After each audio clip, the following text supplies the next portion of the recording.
Remember when a TV show could make car crashes seem fun and harmless? When the heroes were rule breakers, the cops acted like clowns, and the message of the story was pretty much just to drive faster. Welcome to the Dukes of Hazzard, a show that didn't just ignore logic, it jumped right over it, flew through the air, and somehow made us love every second of it. Bo and Luke, played by John Schneider and Tom Wopat, were two good old boys from Georgia on probation, always running from the law for crimes they weren't even doing anymore. They lived with Uncle Jesse, the wise and honest leader of the family, and their cousin Daisy, whose short outfits caused more traffic trouble than their famous car, the General Lee. It wasn't fancy TV. It was full of slow-motion endings, flying cars, and people wearing denim from head to toe. But for 6 years, Friday nights meant one thing: a bright orange Dodge Charger, super short shorts, cousins who refused to use car doors, Sheriff Roscoe P. Coltrane, who couldn't even catch a cold, and Boss Hogg, who ran every sneaky scam within 5 miles, all while sweating through his white three-piece suit. Today, we're counting down 15 strange facts you never knew about the Dukes of Hazzard. But before we jump in, make sure to like and subscribe. It really helps the channel. Now, let's start the countdown with number 1. Uncle Jesse was rich. On the show, Uncle Jesse was a country moonshiner who always looked like he was one traffic ticket away from losing the family farm. He wore overalls, gave out wise country advice, and acted like a $20 bill was a big deal. But off-screen, Denver Pyle, the actor who played him, was actually wealthy, and not because of moonshine. He made his money by outsmarting real oil tycoons. Before the Dukes of Hazzard, Pyle was already a well-known face on TV, famous for many roles in the 1960s and 70s, including his fan-favorite role as Briscoe Darling on The Andy Griffith Show. I'm going over you. After his time in Mayberry, Pyle began buying old oil wells that most investors had already given up on. Back then, oil sold for only $2.15 a barrel, and people thought he was throwing his money away. But then came the 1973 oil crisis. Oil prices shot up, and new drilling technology made it possible to bring those old wells back to life. Suddenly, the land everyone thought was worthless started bringing in huge profits. In the Dallas area today, dealers raised prices to more than 40 cents a gallon. By 1981, Pyle had made more money from oil investments than from his 30 years in Hollywood. Still, he kept acting. As he once said, "Acting provides the cash flow I need for oil speculation. And besides that, I like acting. It's fun." So while Uncle Jesse was out in the fields fixing fences, Denver Pyle was using his TV paychecks to fund his next oil deal. After the Dukes of Hazzard ended in 1985, Pyle kept working, mostly in guest roles on TV shows and movies. He played Briscoe Darling again in Return to Mayberry, appeared on Murder, She Wrote and Dallas, and even played a riverboat gambler in the 1994 movie Maverick. His final role was as Uncle Jesse one last time in the 1997 Dukes of Hazzard reunion movie, filmed just before his passing later that year. Off-screen, he kept investing in oil and started Uncle Jesse's Fishing Tournament, a Texas charity event that raised millions of dollars for children's programs.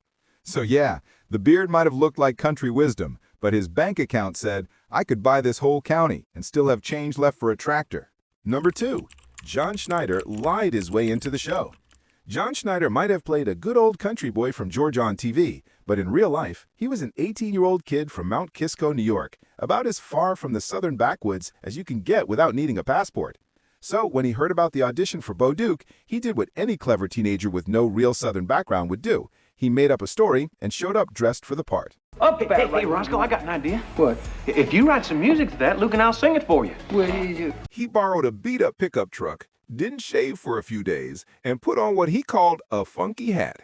Then he walked into the audition carrying a beer and said he was from Snailville, Georgia, which, by the way, isn't even a real place.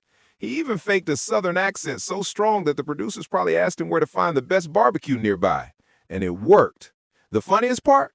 He didn't even know how to drive the General Lee when he got the job. He had to learn after he was cast. Well, I guess we only got one choice. Go for it.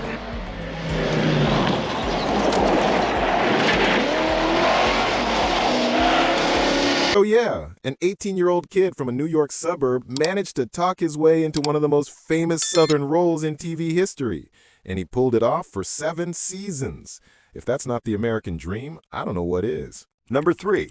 The Dukes started in Georgia, then Hollywood took over. In November of 1978, filming began for the Dukes of Hazzard across real towns in Georgia: Oxford, Loganville, Social Circle, Conyers, Covington, and Atlanta. Not Snailville, of course. The show had real back roads, real Southern charm, and real humidity that probably ruined half the camera gear. And here's something you might not have noticed. Those first 5 episodes had a totally different feel. The tone was rougher, the jokes were more grown-up, and the language was a bit edgier. It was the Dukes of Hazzard before the network came in and cleaned it up for family TV.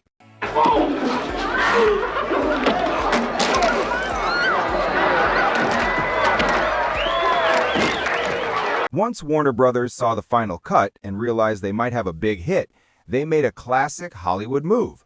They decided to scale up and move everything to California. Production switched to the Warner Brothers studios in Burbank and Disney's Golden Oak Ranch in Newhall.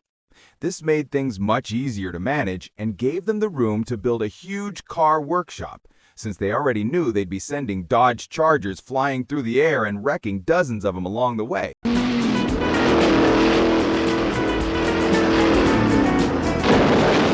So if those early episodes feel more raw and real, that's because they actually were.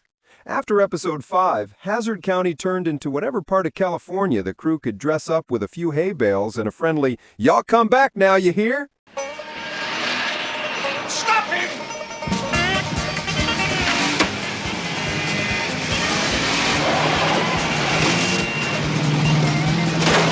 And speaking of real Georgia landmarks, the Boar's Nest is still standing in Covington. But these days, it's not a bar. It's now the Deliverance Christian Tabernacle. Yep, the same place where Daisy used to serve beer and the Duke boys got into bar fights is now where people come together to pray. That's not just ironic. That's basically a sermon waiting to happen, and I'm sure it has. Number 4. The General Lee had no working doors. On purpose. Ever wonder why Bo and Luke always climbed through the windows of the General Lee like they were running late for dinner? Well, it's because on the show, the car's doors were welded shut, just like a real stock car. In the story, the General Lee was built for speed, modeled after NASCAR race cars, where welded doors were used for safety. And since the show was sending Dodge Chargers flying off ramps in almost every other scene, welded doors made sense, even if it was more about looking cool than actual physics.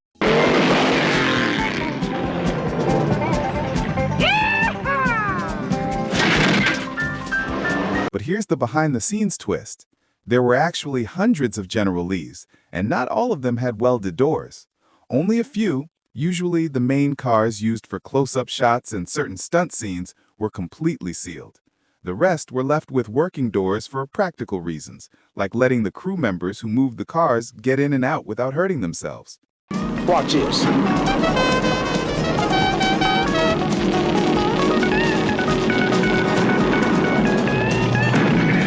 Still, climbing through the window was the rule when the cameras were rolling. Opening a door on the General Lee would have been like seeing a cowboy wearing flip-flops. It just wouldn't look right. But if you want to spot a mistake, check out Season 2, Episode 1, Days of Shine and Roses, where Luke actually slams a door shut in a quick blink-and-you'll-miss-it moment. Accidental? Absolutely. But in Duke Floor, that was basically the equivalent of a Bigfoot sighting. Number 5. The cost of all those crashes might surprise you. Let's be honest, the Dukes of Hazzard was mostly an excuse to jump cars, blow things up, and occasionally squeeze in a storyline. The General Lee was launched off ramps, over creeks, through barns, across bridges, and sometimes into what looked like another dimension. And someone actually had to be in that car every time it happened. A real person with real bones and real insurance bills. Stunt performers got hurt a lot. Cars flipped when they weren't supposed to, jumps went completely sideways, roll cages broke, and harnesses snapped. And unlike today's movies with CGI and safety nets, none of it was fake. It was just some poor guy named Rusty wearing a helmet and holding on to whatever lucky charm he could fit in the glove box. And it wasn't only the stunt team either.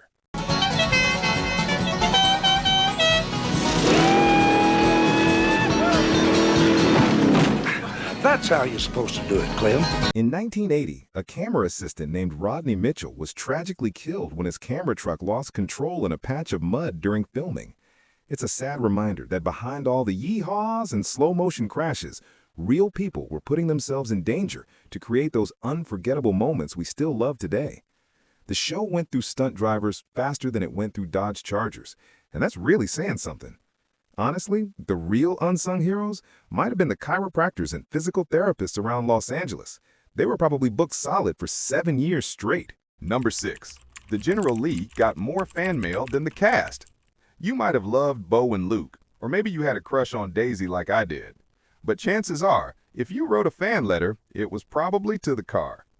At the height of the show's popularity, the Dukes of Hazzard was getting around 60,000 letters every month, and more than half of them were addressed to the General Lee. Yep, a Dodge Charger was getting more love from fans than the actual people on the show. One thing them old boys love better than a race on the track. It's a chase on the road. Kids wanted to know the engine details. Adults wanted to know where they could buy one. And some fans just wrote sweet letters telling the General how awesome it looked flying through a billboard in slow motion. It wasn't just a car. It was a star. And if you asked Warner Brothers, it was also a huge merchandising gold mine. So yes, the Dukes of Hazzard had some great actors, but the real breakout star was a bright orange car with a horn that played Dixie and never missed its landing.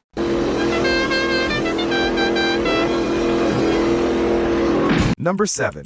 The survivors are worth more than most people's houses. Here's a financial plot twist that might make you rethink every choice you've ever made. The Dukes of Hazzard went through more than 300 Dodge Chargers during filming, turning classic muscle cars into bright orange flying machines for our entertainment.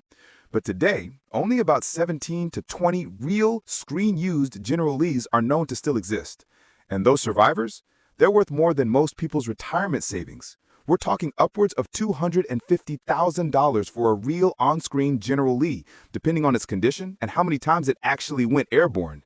That's not just expensive. That's, I could buy a house in the Midwest, or I could own this car that once jumped over a barn expensive. And here's the kicker. In 2008, John Schneider sold one of his replica General Lees for $230,000. Not a real on-screen car, just a really nice copy owned by Bo himself. But it gets even better. In 2012, golfer Bubba Watson bought Lee 1, the very first General Lee used in the pilot episode, for $110,000. It's come a long way from flying over barns to sitting safely in a climate-controlled garage. But that's what happens when a TV car meets PGA money. So yeah, that orange blur you watched every Friday night is now worth more than your first house, your college degree, and probably the car you drive right now.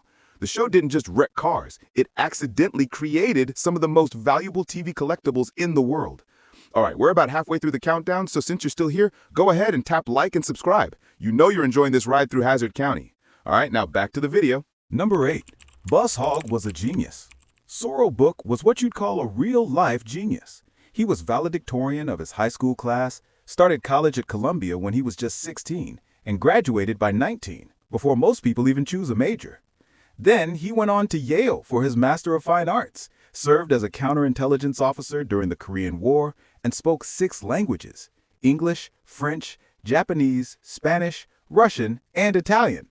Oh, and he also dabbled in about half a dozen more, including Arabic, Mandarin, and Swedish, because apparently being a Yale-trained war veteran who already spoke 6 languages wasn't impressive enough. Before the Dukes of Hazzard, Book had already built an incredible career with roles on Broadway, an Emmy nomination, and standout parts on shows like MASH, Columbo, and All in the Family. But to most of America, he'll always be Boss Hogg, the greedy, white-suited cartoon version of small-town political corruption.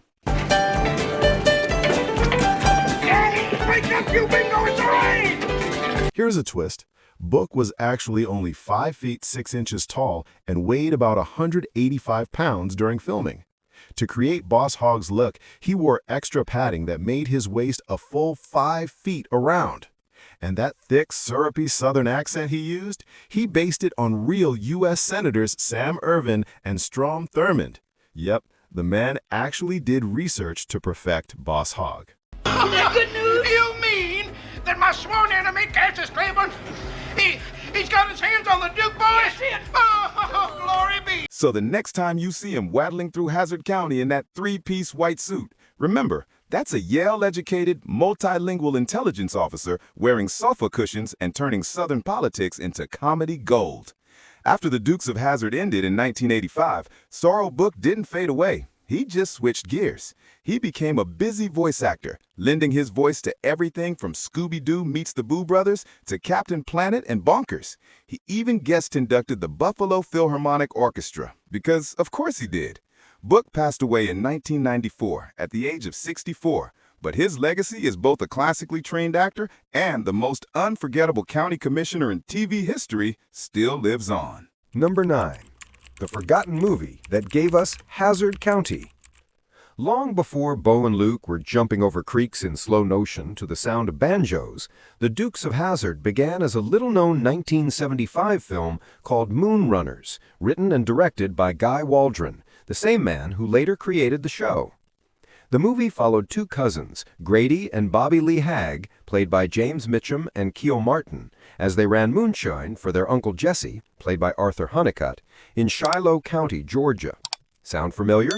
It had all the ingredients: a hot-rodded 1955 Chevrolet named Traveler, a crooked sheriff named Roscoe Coltrane, played by Bruce Atkins, and plenty of Southern chaos.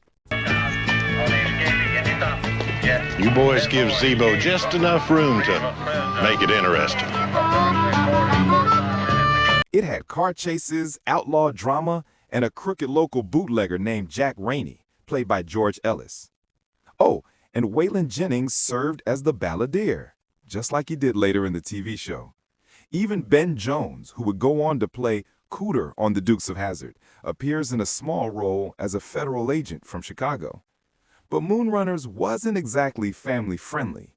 It was darker, rougher, and the characters actually faced real consequences. Uncle Jesse dies, there's an affair subplot, and yes, the cousins use explosive arrows to blow up a moonshine factory.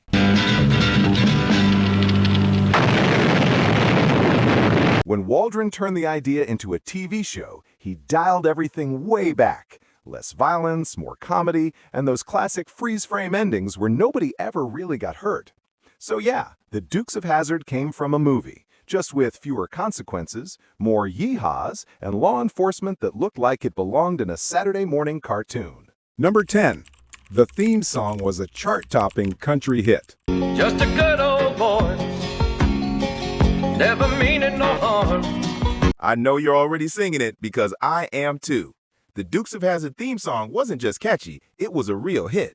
Written and performed by country legend Waylon Jennings, theme from the Dukes of Hazzard, Good Old Boys, hit #1 on the Billboard Hot Country Songs chart in 1980 and even reached number 21 on the Hot 100, a true crossover success. Beats all you never saw, been in trouble with the law since the day they was born. The song gave the show major cultural credibility, especially across the South.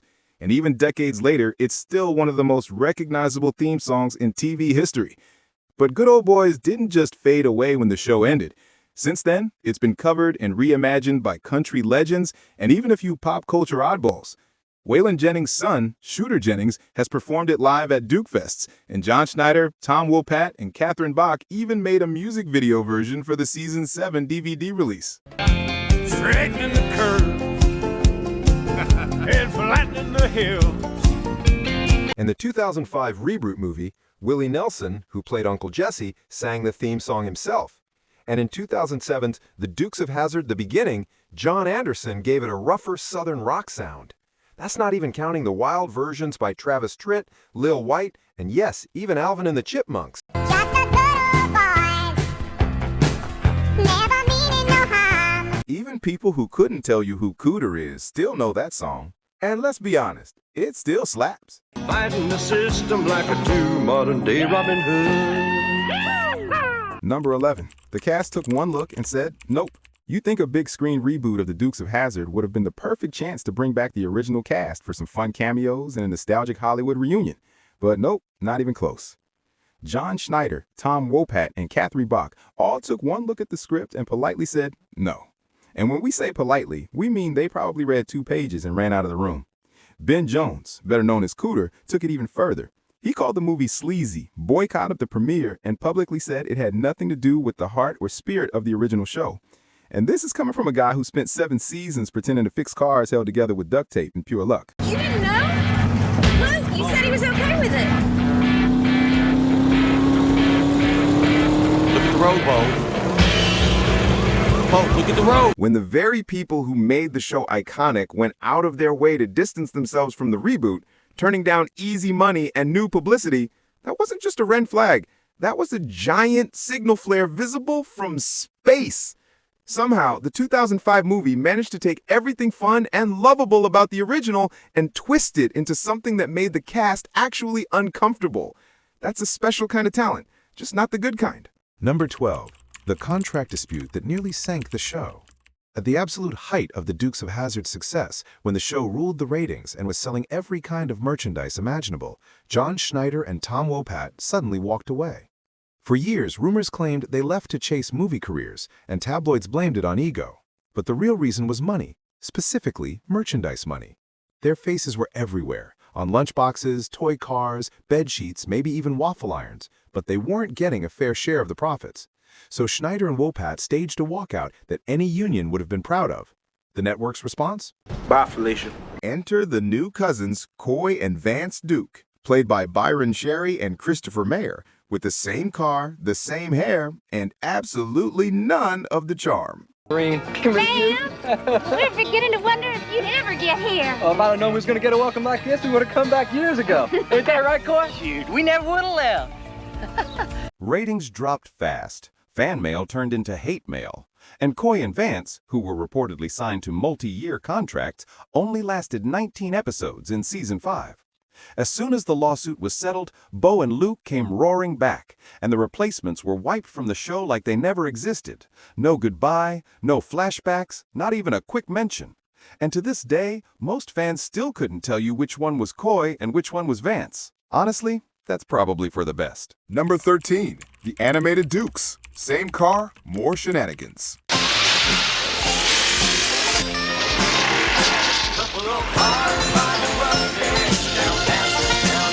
The Dukes of Hazzard gave us moonshine-fueled back road chases, crooked small-town leaders, and 2 country boys who somehow stayed out of jail by driving super fast and never really meaning to do anything wrong.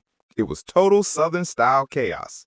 So naturally, the cartoon version asked, what if we took all that and swapped it for a worldwide car race, sneaky tricks, and a raccoon named Smokey? In The Dukes, which came out in 1983, the Duke family joins a global car race to win prize money that will save their family farm from being taken away.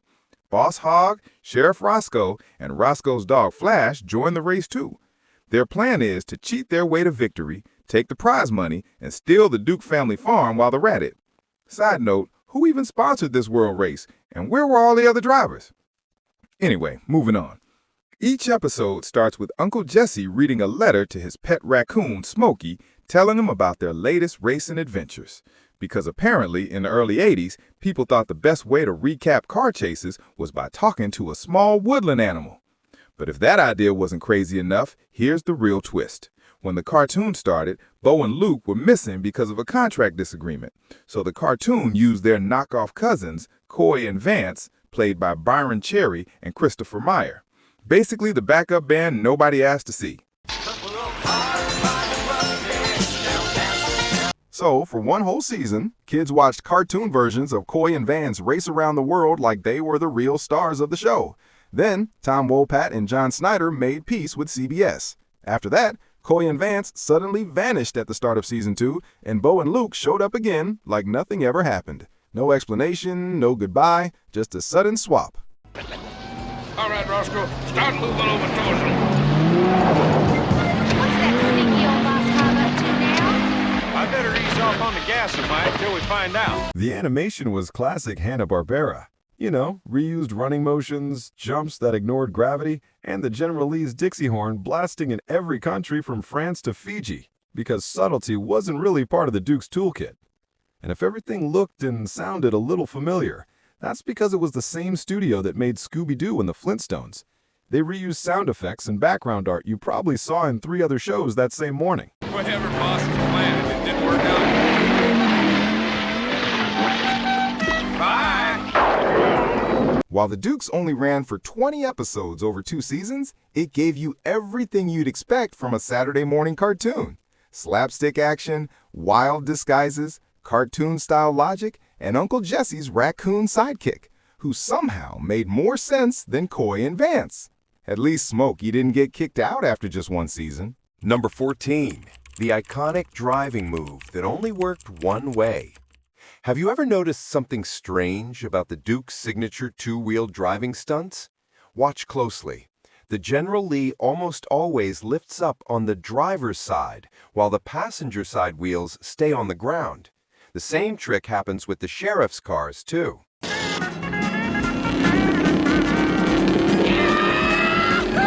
Well, that wasn't an accident. It was all because of one man, Buzz Bundy, a stunt car expert who did most of those crazy moves. Here's the twist. Buzz could only make the car lift on the driver's side. He tried doing it the other way, but he just couldn't. He compared it to being right or left-handed, except instead of riding, he was tilting a 3,000-pound car sideways while driving at high speed. So whenever a script needed that stunt, the directors had 2 choices. Change it to match Buzz's handedness, or find someone else brave and crazy enough to do it the other way. Spoiler alert, they stuck with Buzz. His talent wasn't just rare, it was top-tier Hollywood.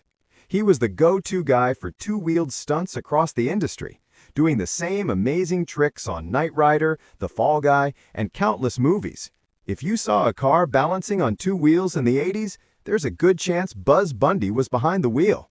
And compared to the equipment-assisted stunts in the 2005 Dukes movie, Buzz's work stands out.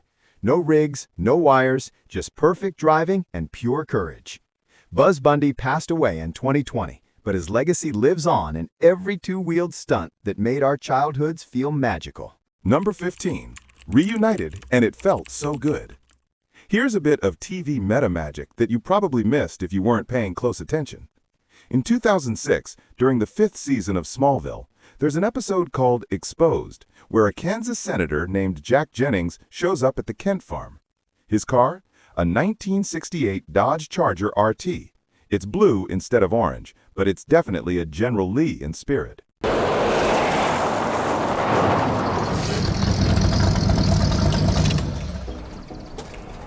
You just could not resist, could you? Here's the kicker. Senator Jack Jennings was played by Tom Wopat, a.k.a. Luke Duke. And Jonathan Kent? That was John Schneider, Bo Duke himself. So for 1 episode, both Duke boys were back on screen together with a Dodge Charger doing car stunts. I guess it wouldn't be the first time I put my life in your hands.